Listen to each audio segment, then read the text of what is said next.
Finally, it is the moment that you have all, I guess that one of you has been waiting for. This is part 3 of a 2-part series, which is kind of weird, so go watch the other 2 album sheet videos first if you haven't already, but we are back with more music stuff, and today I want to finally take a look at my favorite album of all time and just give all of my thoughts, spill the beans, you know. Fun fact, just to show you all how long I've been planning on making a video on this particular album, one of my oldest videos on my channel actually included a hint as to what my favorite album of all time actually is. And wouldn't you know it, it's actually my most popular video too. You're Ruining Your Own Writing, at 1 minute and 58 seconds, features this album firmly falling on top of a stack of some other albums that I had given a listen to up until that point, before I even had the idea to compile an album sheet, although I did still plan on talking about this album. The album in question is The Mollusk by Ween. I am part of the new wave of Ween fans, I am coming to find out, and I don't really know where the sudden resurgence of these guys came from. I've actually gotten compliments on a shirt that I bought that features the Mollusk on it. And maybe it was from some popular YouTube analysis videos and people who talked about it and how it kind of inspired SpongeBob SquarePants and all that stuff that, you know, kind of got them more towards the internet's eyes. But I didn't actually learn about it from a video or the internet at all. I actually learned about it from my brother, who about 2 years ago was playing the song Mutilated Lips. And it is actually very rare that I initially listen to a song the first time ever and am utterly blown away like I was with Mutilated Lips. The first time that I ever remember it happening, period, was my sophomore year of college when my brother told me to check out Retro Vertigo by Mr. Bungle. And the first time that it's happened to me since Mutilated Lips was just a couple months ago when I heard him playing Fly by Spectrum. But that's neither here nor there. It's just rare that I ever hear a song and I am utterly fixated on it like that. So I listened to Mutilated Lips on my own after that and instantly found myself totally entranced by it. I listened to it a few times in a row, maybe even a dozen or 2 times in a row. I listened to the hypnotic, droning, chanting chorus and distorted, reverberating lyrics and the guitar. I still find myself humming the guitar. So I started to look into it more, and little did I know that they were the exact same band that did Ocean Man, which played at the end of the SpongeBob movie. The only good SpongeBob movie. So I started listening to more songs as they got recommended to me. I listened to Buckingham Green, and then The Mollusk itself, and then finally I had the idea to just start ranking albums, and I wanted to put this one on there. Now before I continue, let me tell you a small little story, and I promise it relates, although it's gonna seem like it doesn't. A couple of years ago, one of my older sisters told me and my younger brother that she sort of imagined us as the darling children from Peter Pan. She just sort of identified with them since she had 2 younger brothers. And I found that so odd because I don't think I was ever conscious enough to compare and contrast my life with characters on screen. To me, they were them and I was me. I was way too simple for something like that, and so it came off as weird, and I still find it a little bit weird and a little bit culture shocking. It's a culture shocking thing to find that lots of people actually identify with certain characters and align themselves. That's kind of why you get people on Twitter and YouTube saying stuff like, Sonic would actually hate you, Hank Hill would actually hate you for your political beliefs, for your stance on this or that, and, you know, that sort of thing. But I found myself very moved by this album in a similar way that people find themselves moved by certain characters like that. Because I had heard before listening that it was a concept album, and that made me assume that there was a story to it. I didn't actually realize that the theme behind the album was just music that sounds wet. So I invented a narrative in my head that moved me so much that by the reprise of the opening track, I'm Dancing in the Show Tonight, after the closing track, She Wanted to Leave, I actually found myself tearing up a little bit, and I found my hands were clammy, which is kind of funny actually, because the album is very Ween-y. It's got classic Ween shenanigans and goofy-ass songs sprinkled in. Yet, I really dug into it and created a character in my head that I loved and felt for regardless of that goofiness and all the shenanigans. And that's what I want to talk about. I want to explain what I saw in this album and how much it moved me. So this is what I found.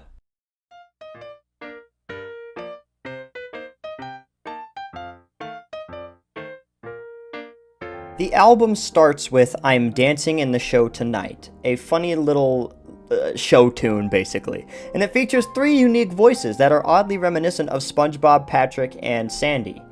The main character, who sounds like Patrick, who I will be calling Matthew because, Matthew Patrick, Matt Pat, starts the song by questioning whether or not he's actually ready to perform in the show. And so I basically imagine this seaside shanty town similar to the one in Cartoon Network's The Misadventures of Flapjack, Stormalong Harbor. And it's a merry little fishing town on long stilts hovering above the water on a boardwalk. There's lights in the distance, and the opening piano kind of makes me think that Matthew was early to the show and is warming up with the band, until suddenly, a character with a voice reminiscent of SpongeBob, who I will be calling Billy for reasons that you'll see later, shows up and starts almost fighting with Matthew for screen time. These 2 characters are rivals through and through, which is clear since we hear their voices almost trampling over each other, like each one is taking the stage in front of the other over and over again, almost like shoving each other out of the way, until around each chorus this girly voice comes in. The one that sounds like Sandy, who I will be calling Patty for reasons you'll see later. And it's clear to me that Billy and Matthew both like Patty and are vying for not only her attention, but the audience's as well. They both seem to feed off of the performing life, and it's something that they really, really love.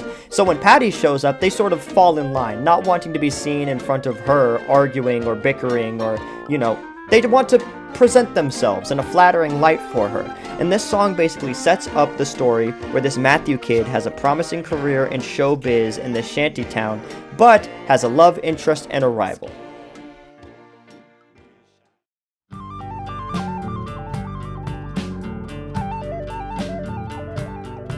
So the next song on the list, the titular "The Mollusk," finds a fatherly figure, some sort of priest or teacher, maybe even Matthew's real father, who I will be calling father, who basically just begins conversation with Matthew, asks him, "What's up, sport?" and Matthew answers. And I think the mollusk he's referring to is actually Patty, the girl that Matthew likes, something that is beautiful and captivating, yet utterly alien and scary and kind of deformed, like a girl. So father asks, "Did you find it in the sandy ground? Does it emulate the ocean sound?" Which refers to her voice. "Is it beautiful?" he's asking, and Matthew confirms, yes, in fact it is. So who is it? Father asks by saying, "Bring forth the mollusk cast unto me. Let's be forever, let forever be free." And then Matthew points her out to Father, and basically accepts Father's advice while taking a stroll to talk about this girl. He asks,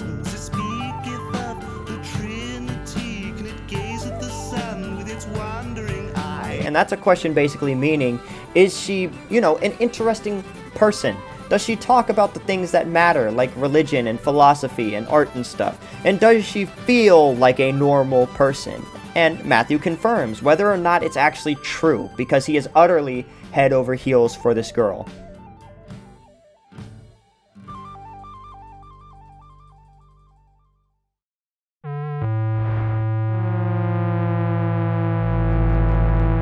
It was way later into the album that I started figuring it out, quote unquote, because there really isn't a story, but, this song was one that I really had no clue about.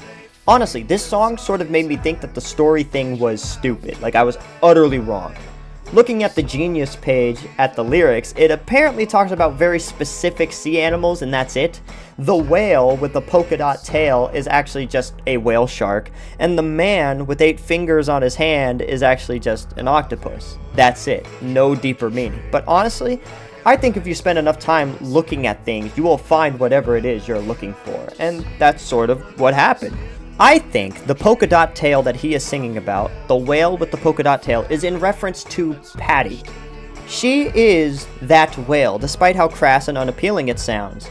Matthew is no stranger to, comparing his love interest to something ugly. He first compared her to the mollusk. Now, he's comparing her to a whale. Not because she's fat or he sees her as, ugly, but because he sees a big, beautiful, majestic mammal with a beautiful voice. Like a whale. And so the polka dot tail aspect of it is purely like a decorative flourish in his speech, as if to say, Patty is as pretty as a pattern, you know? That logic would seem to imply that Billy is like an octopus, like the man with 8 fingers on his hand then. In contrast to somebody that he sees as beautiful, he sees in Billy someone unnatural or scary in the eyes of his childlike self. The beautiful picture that he has constructed in his head is almost shattered when he sees Billy, and this leads me to think that he sees Billy walking alone with Patty, which is when, in the song, he, in an almost defeated tone, cries Billy's name. He says, Billy.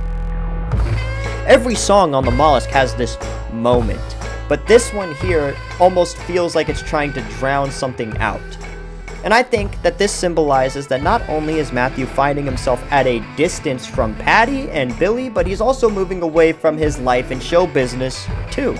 Maybe it's a little bit too painful or scary, so he gives up on his earlier passion. The lines, have you ever tried to shrink like an ice cube in the sink? And have you ever made a flan and squished it in your hand? Are evidence of this. The word flan, according to Oxford, means a disc of metal similar to a coin. So he's basically asking, have you ever had money and thrown it all away? Or have you ever tried to disappear? So the song is in a slower waltz time signature, giving it an almost romantic yet lazy feel to it, like something is far away from him. And I think that the narrator feels kind of slow compared to Billy. Perhaps, further building on my last point, 8 fingers on one hand isn't just reminiscent of a octopus, but it could be as if to say that Billy is better in some way. He is more physically capable in some fashion. He's more dexterous, he's stronger, he's better at, juggling responsibilities in some way. But no matter what, Billy is scary to Matthew because he is competition and in some way he seems better. And maybe even better for Patty. But Matthew really doesn't want that to be the case, so he just keeps chanting, oh no, tell me it ain't so. That's the recurring motif throughout this song for those very reasons.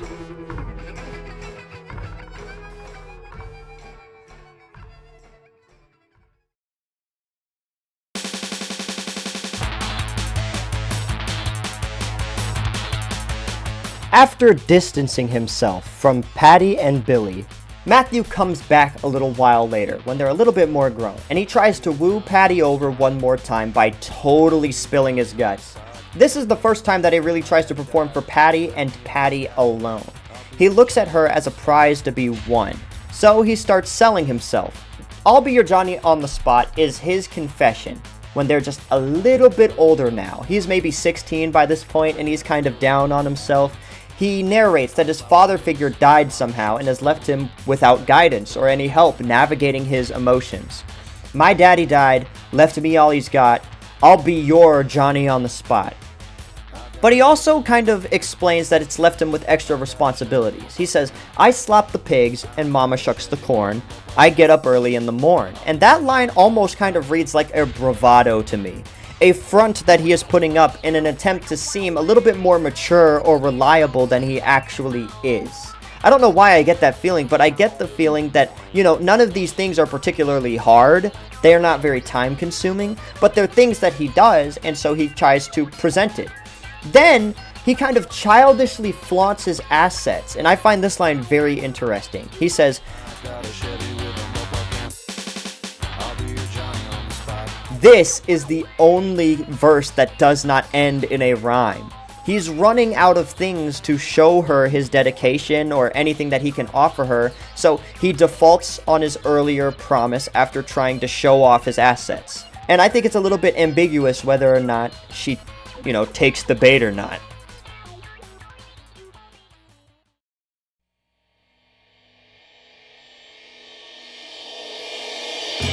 So on to my other favorite song, right next to Paranoid Android by Radiohead, Mutilated Lips.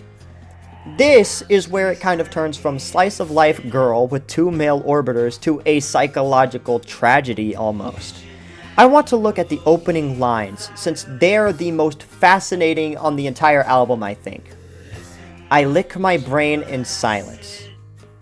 Borrowing a few ideas from, more genius lyric page experts before I give my own thoughts and takes on this. Hey everybody. Quick interjection from editing Carson here, but how come, and this is pretty much whenever a song doesn't have official annotations from an official author of any song on Genius.com, but how come everyone who has a good original take about the meaning that they themselves derived from any given lyric is instantly downvoted because it's not correct? Because here, the most upvoted annotation has nothing to do with the actual lyric itself.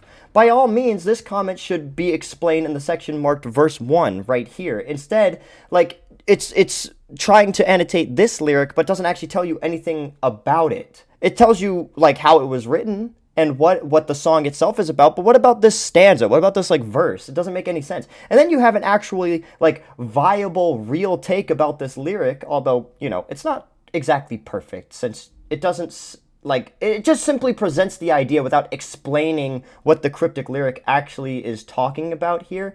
But clearly here, the first two lines are I lick my brain in silence, I'd rather squeeze my head instead. And then a little further down, we get, I said, please calm it down. There is clearly some kind of angst or stress kind of feeling being exuded here. So, why is this guy pretending he doesn't know what this guy's talking about?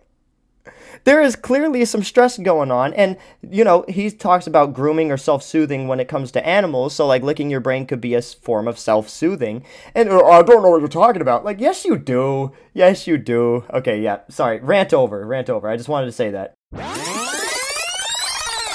I lick my brain in silence. Borrowing a few ideas from, more genius lyric page experts before I give my own thoughts and takes on this. This could be in reference to some self-soothing behaviors, which could hint that Patty actually denied him.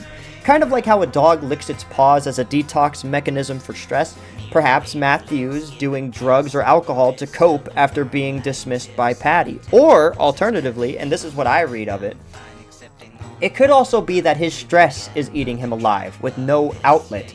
Now that his father figure is gone, he has nothing. So he's not racking his mind or anything, he's dissolving himself. He's not tuning out, he is licking and picking his brain for every solution to every problem that he can think of that he has. He has deep-seated issues, but he's suffering in silence.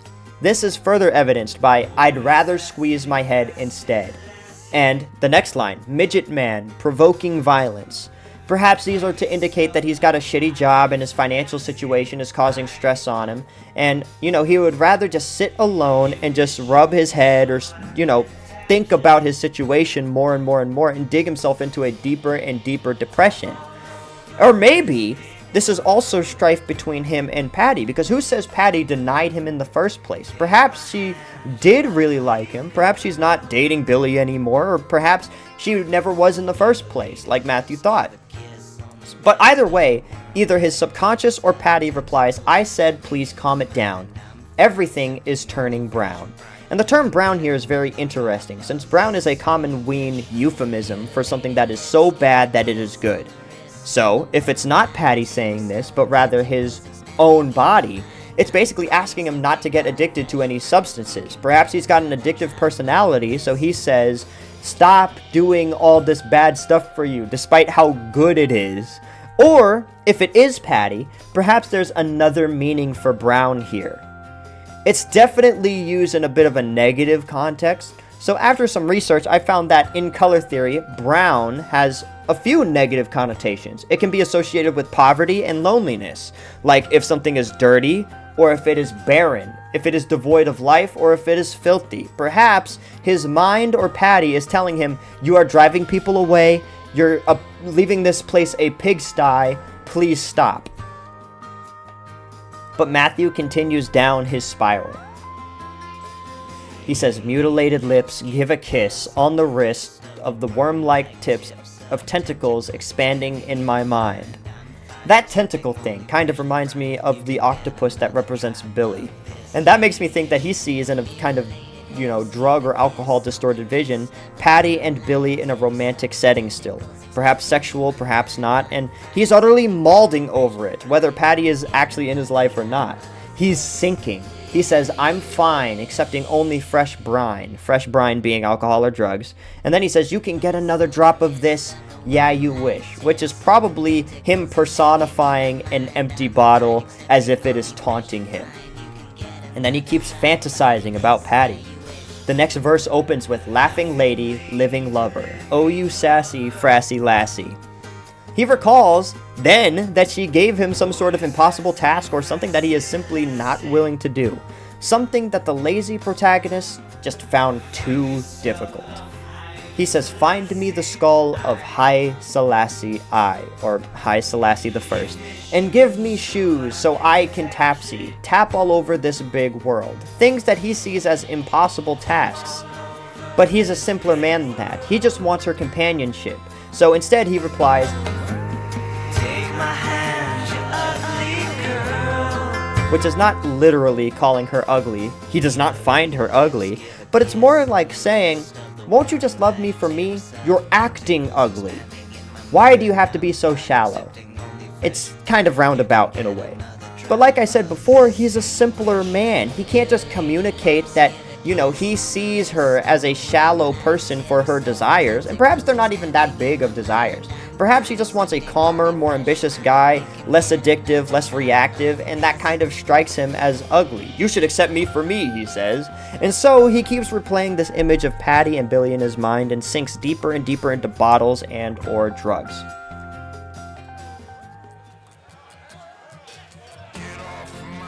The Blarney Stone is the next song on the album, and it makes reference to a real stone located at Blarney Castle, Ireland. And it is apparently rumored that one who kisses the Blarney Stone is granted perfect eloquence and persuasiveness in nature.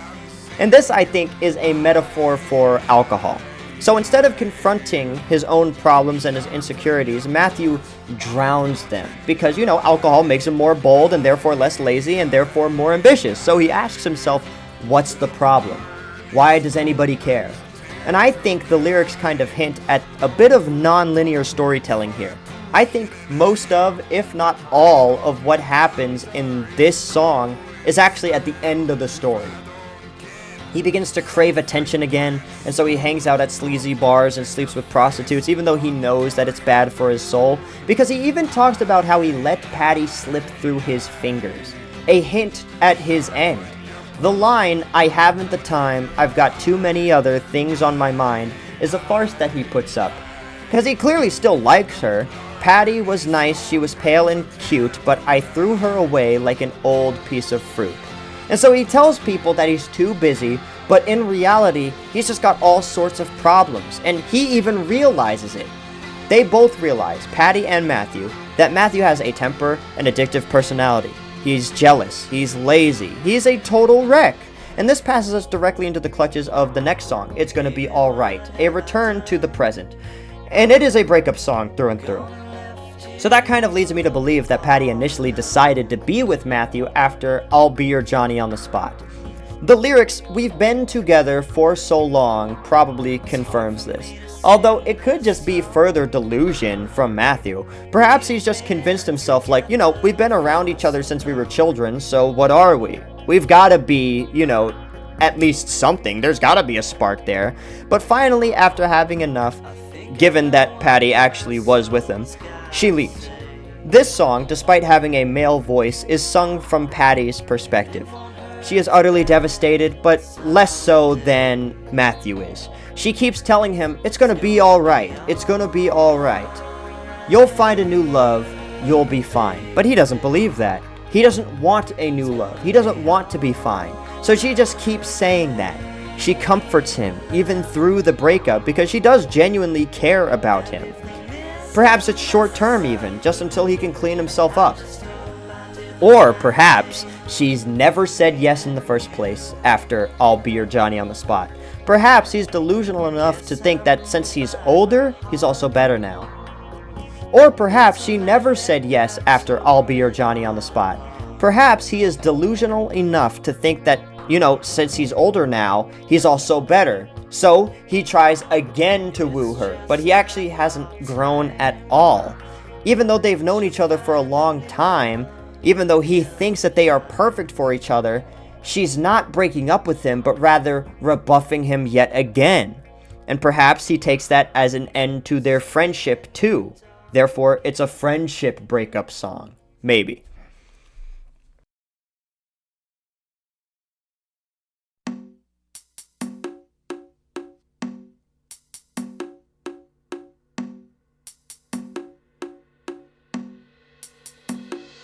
Sitting alone in the den, watching the eel.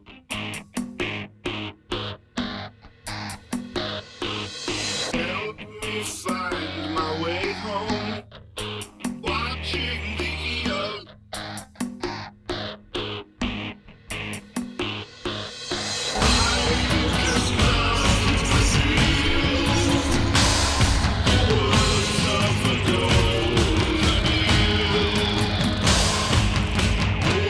Explain all these thoughts racking my mind. I'm in this barrage of shit racking my mind. The eel offered his help. I can't understand. Speaking its truth from the bank, now I can see. I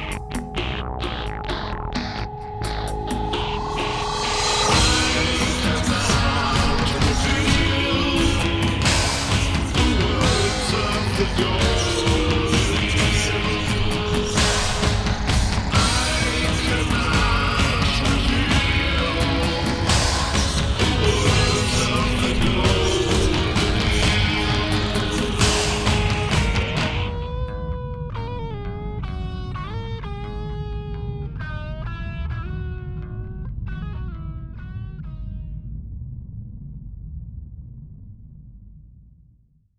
So Matthew has clearly gone off the deep end a little bit and mistaken the urge to do something bad as if it were something that father would have wanted him to do. And next up we have Cold Blows the Wind. And that name can't be a good omen, surely. This song is, according to the Ween wiki, a reinterpretation of The Unquiet Grave, an old English folk song collected by Francis James Child in 1868 as Child Ballad No. 78. It details a young man mourning his dead love, preventing her from obtaining peace and going to the next life. But here, in this reimagining, I don't think that this is a song involving two characters at all. This is Matthew's song. This is Matthew mourning his own death metatextually, which means the old Matthew is now gone, and all that is left is this obsessive, angry, and bitter person who's going crazy cooped up and isolated in his dilapidated shantytown house. His softer self, the caring and sensitive loving side, is represented by a female narrator, which is shown in the lyric, "I'll do as much as any young girl may," which is just a poetic way of saying, as any emotional person may. And those words, as much, just being waiting 12 months and 1 day to actually act on his urges to do something bad. But he's actually not that emotional person anymore, remember? He's dead now.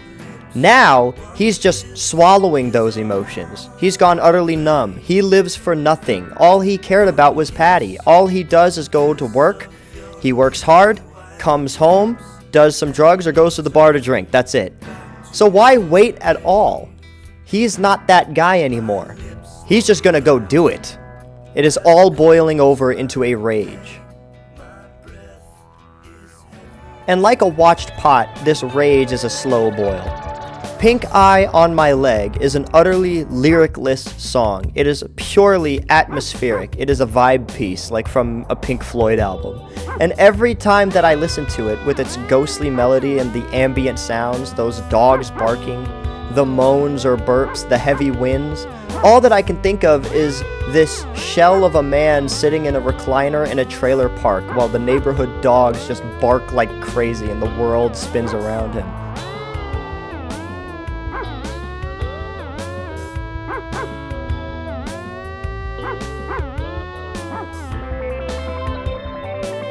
A man drinking beer after beer, day in, day out, burping and groaning in agony and pain.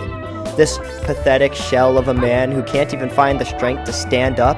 Not even enough to yell at the dogs to just stop barking or to chase them on home.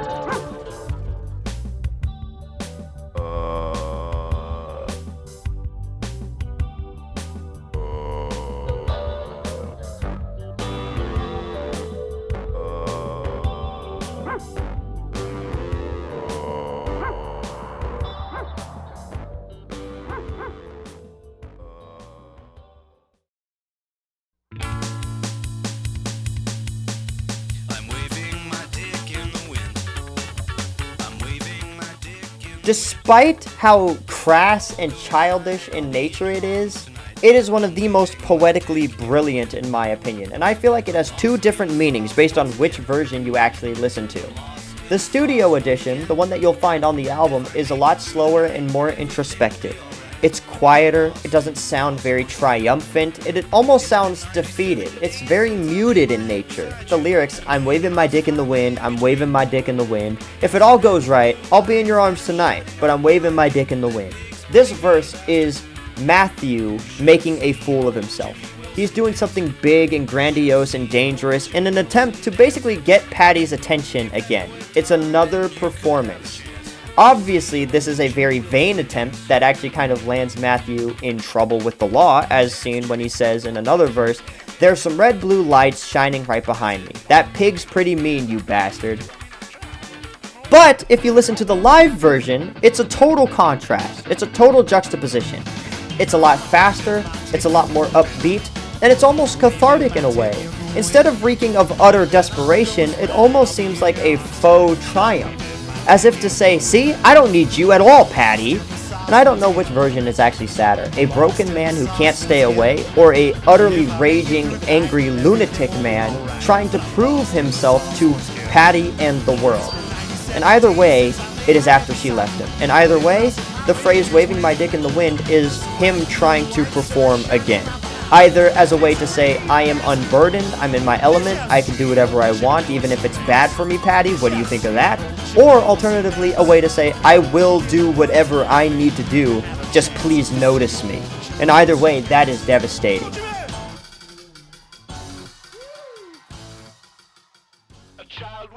Moving on to Buckingham Green, this and the song that follows are also songs that I didn't quite know how to peg or what to say about.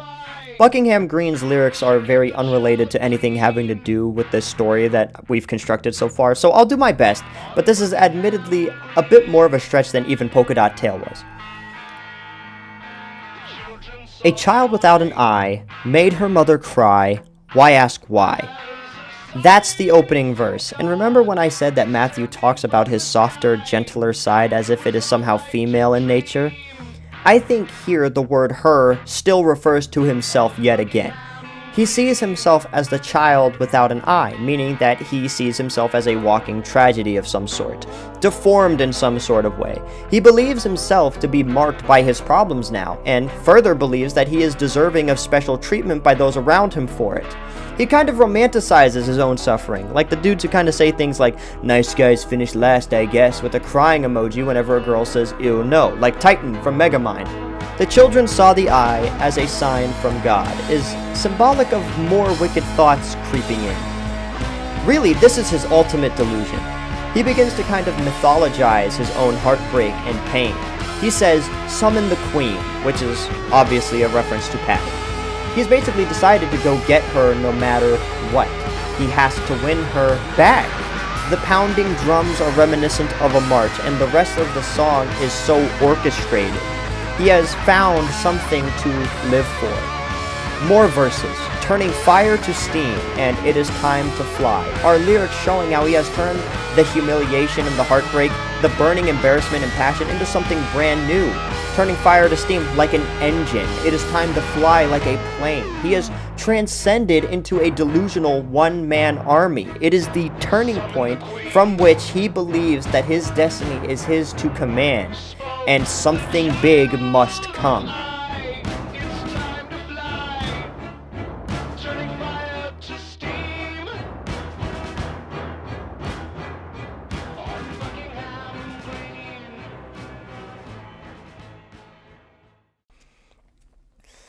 So Ocean Man doesn't really seem to build on Buckingham Green's roaring aggression and newfound purpose in my mind. It's got a rather upbeat, kind of nostalgic sound to it, which is almost bittersweet. But sort of like Pumped Up Kicks, it has lyrics that, in the context that we've built so far, hint at an almost cry for help from a long-gone father figure. It's a lot deeper than it sounds. One last attempt at an SOS signal before he goes through with what he sees to be his destiny. He calls out into the cosmos for his father figure, the Ocean Man. He says, "Take me by the hand, lead me to the land that you understand." That sounds so sad. He's begging for another way out. Some other way to get what he so desires, but one that doesn't require the finality that his earlier plan would bring about. And this leads me to believe that his plan is to kill Billy, and maybe even Patty too, and maybe even himself 3. He says, "If I can't have you, no one can," basically. But that's not what he really wants. It's just what he feels like he has to do. It's what's coming. It's inevitable. He can't stop it. And he is super busted up over it. His beseechment of a higher power ends in utter radio silence. And so he says to himself, "The voyage to the corner of the globe is a real trip," which is a poetic way of saying, you're about to make a very final decision. You are now going into uncharted territory. You are scared. Think about this. And he just can't snap himself out of it. And so he commences with his final plan, leading us into the final song, "She Wanted to Leave." The voyage to the corner of the globe is a real trip.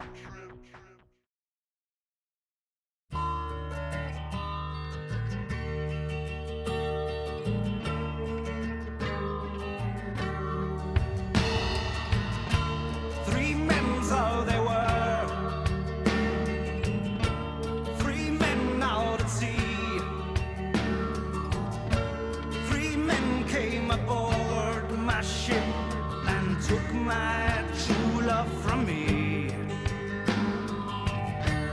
I couldn't believe she wanted to leave. She wanted to leave. I've loved you so long, since you were a child.